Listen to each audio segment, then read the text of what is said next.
is a reminder to students. Attention to class of 2019. If you're interested in going on the field trip to Great Escape, pick up a permission slip in any AP office or the bookstore. It's that time of year again. We've made it to the finals of the National Career Safe Video Competition. Vote here for crispy chicken safety. Vote every day and vote often. Congratulations to Crystal Ruiz and Therese Fisher for producing the video. The link is in the description on our YouTube page. The NFA Main Music Department Spring Concert will be on Thursday, May 3rd at 7 p.m. in the main auditorium. Join us for an evening of music performances from Chaminade Boys Glee, Wind Ensemble, Percussion Ensemble, and Electric Keyboard Ensemble. We look forward to seeing you there. The link attached to the bottom is for a show solidarity with the country in regards to the recent school shootings. It is orange with Newburgh on the front and hashtag Never Again on the back. Part of the proceeds will be given to Sandy Hook Promise. Scheduling season has begun. Teachers, please support this effort by sending students to the guidance office when a scheduling slip or pass is in your mailbox. Each slip has the date and time of the scheduling appointment. Thank you for your support. Marathon project has begun. All students and staff are welcome to walk, run, or jog. We meet Monday, Wednesdays, and Fridays at 2:40 in the lower lobby. The votes are in. The senior prom theme is Old Hollywood. It was a landslide. The prom is June 1st, 2018. Students, please sign up for the Empire After School program. The program runs on Tuesdays, Wednesdays, and Thursdays for 1 hour right after school. There are different classes you can sign up for. Please pick up a guidance package in the main office. The cosmetology program will be open for beauty services on Fridays during periods 1 through 4. The NFA Zero Waste Club is composting. Please separate your cafeteria waste accordingly. Remember, plastics and foil go in one bin. Food, paper, and napkins go in another bin. Trash goes in the third bin. Thank you. The NFA barbering program has open clinic hours every day, periods 5 and 6. Stop by and make an appointment. No appointments will be made during class time, and no late passes will be given. Haircuts, edge-ups, eyebrows, shades, and shaves for free. And remember to vote for crispy chicken safety. Have a great day, NFA.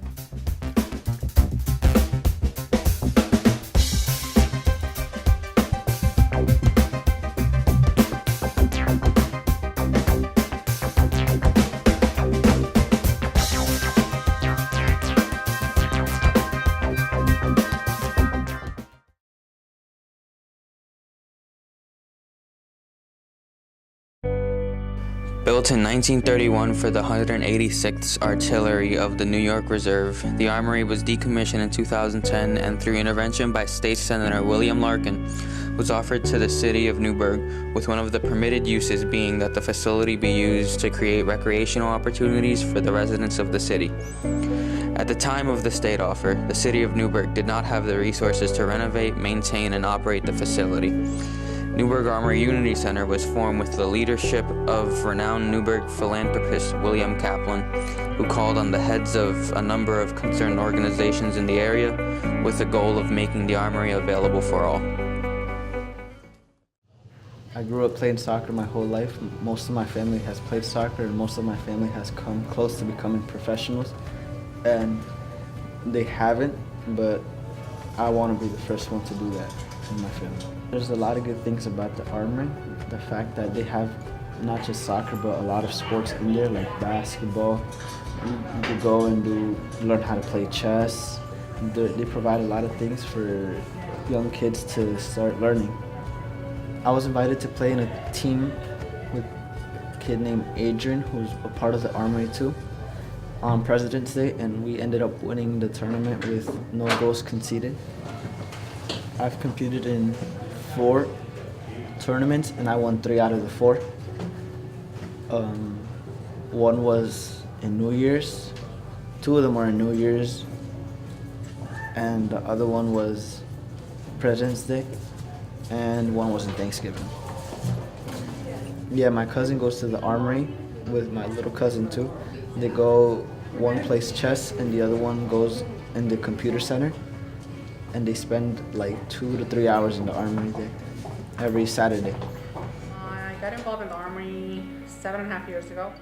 early September of 2010. There was supposed to be a meeting at the Armory, that's what they called it, and it was regarding programs and soccer. And anybody who was interested in soccer, if they wanted to come to the meeting. So I was involved with the soccer club. They talked about soccer, about making a soccer field here. So of course, that was what caught my attention. And I've been here ever since. But the number one thing is education for children pre-K through 6th grade. We take pride in offering many different classes free of charge to all the youth on Saturday mornings, from 8 in the morning to 12. And we're hoping to expand in the near future. But right now we're doing 8 a.m. to 12. And again, just what I do is just always in the best interest of the Armory. So I don't look to see who it's for. It's just, I know it's for the community. So whatever I do for this place is based, on that. That I know it's something that's beneficial to this community. I was born and raised here in the city of Newburgh.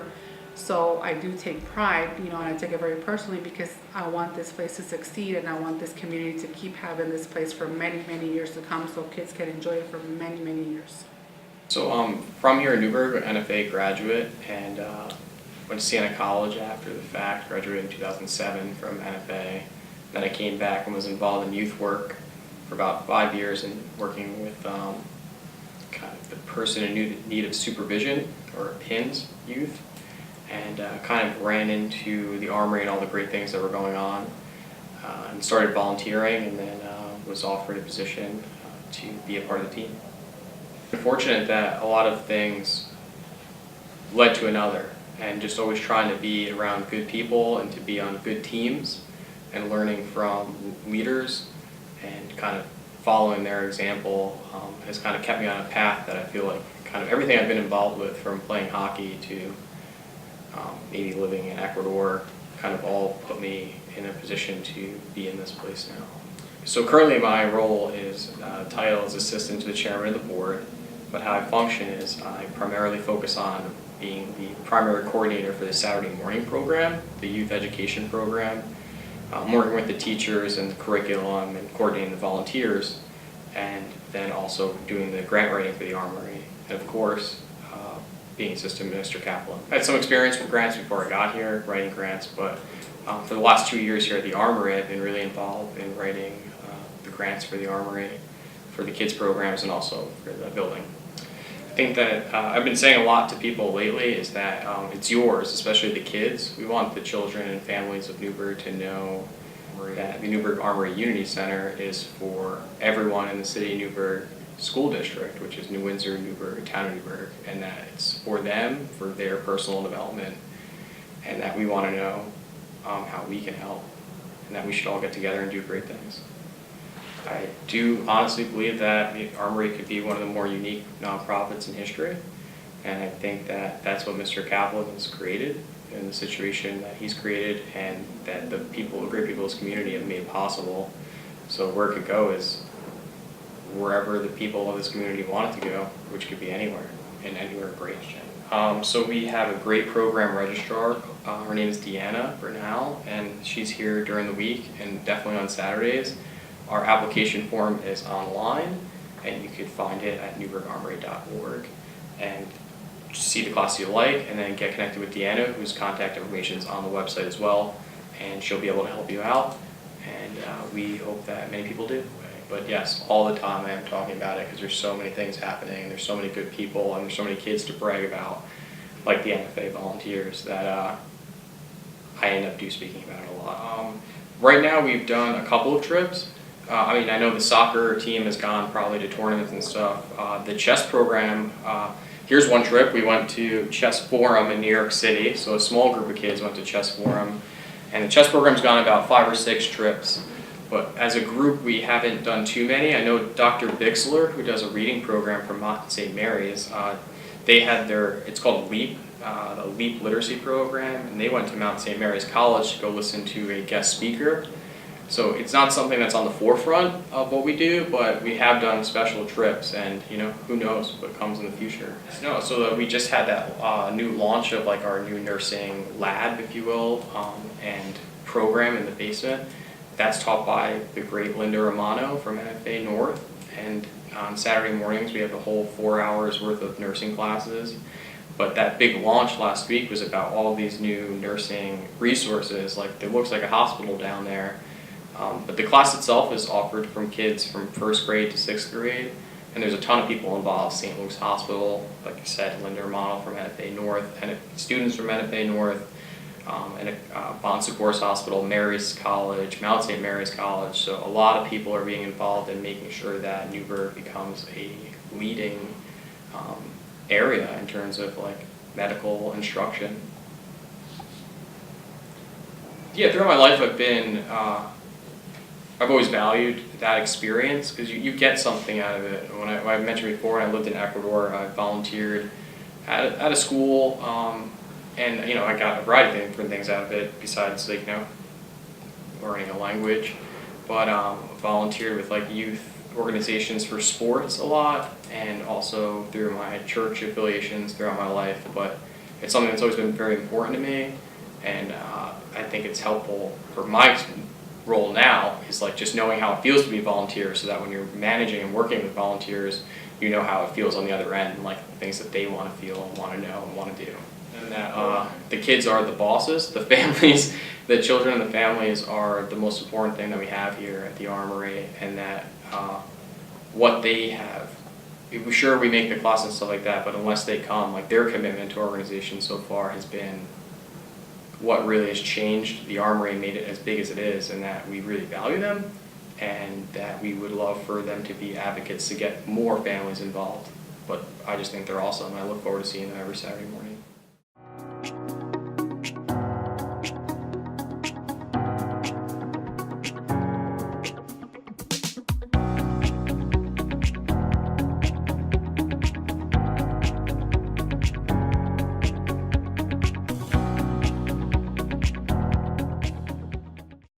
Hello NFA, and thanks for tuning in for another episode of Take a Closer Look. This week I'll be talking about American film director and screenwriter Ryan Coogler, best known for his films Fruitvale Station, Creed, and Black Panther. Coogler is now surely one of the most in-demand directors in Hollywood, fresh off the record-breaking box office and critical success of Black Panther, but he's been on everyone's radar for some time now. Coogler took a more traditional path to blockbuster. He first broke out with his Sundance indie Fruitvale Station, also starring Michael B. Jordan. Coogler says Fruitvale Station is the closest to his heart. It's the true story of Oscar Grant, an unarmed man shot in the back by a cop in the early hours of New Year's Day in Oakland. I saw the riots and the frustration following the shooting, and it didn't have an effect, says Coogler. The incident was captured on video by onlookers, incited protests, unrest, and arguments similar to those that was thrown around the killing of Trayvon Martin in Florida a few years later. Just like Fruitvale Station, Creed was a smashing success. Ryan brought the same level of emotion, thoughtfulness, and tact to both films. The fans were disappointed to hear that Coogler wouldn't be back writing and directing Creed 2, set to be released in November of this year. Coogler has basically no involvement in this sequel, but he has nothing but well wishes for everyone involved. Even with the release date delay, Coogler couldn't have possibly directed this one on that timetable. Ryan is currently in the midst of the press tour for Black Panther, which was also a huge success. In addition to it being the fifth movie to make more than $200 million in its opening weekend, it also had the third biggest 4-day weekend in history, surpassing Jurassic World. It was also the largest ever haul for a non-sequel film and the biggest opening weekend for a film not helmed by a white director. Usually it's the sequel and team-up movies that do the best financially in the Marvel world, with the launch of a new superhero carrying a little more risk, but that hasn't stopped Black Panther, which may go on to be the biggest hit of the year, a prospect unheard of for a film released in February. That's all for this week's episode, and I'll see you guys in the next one.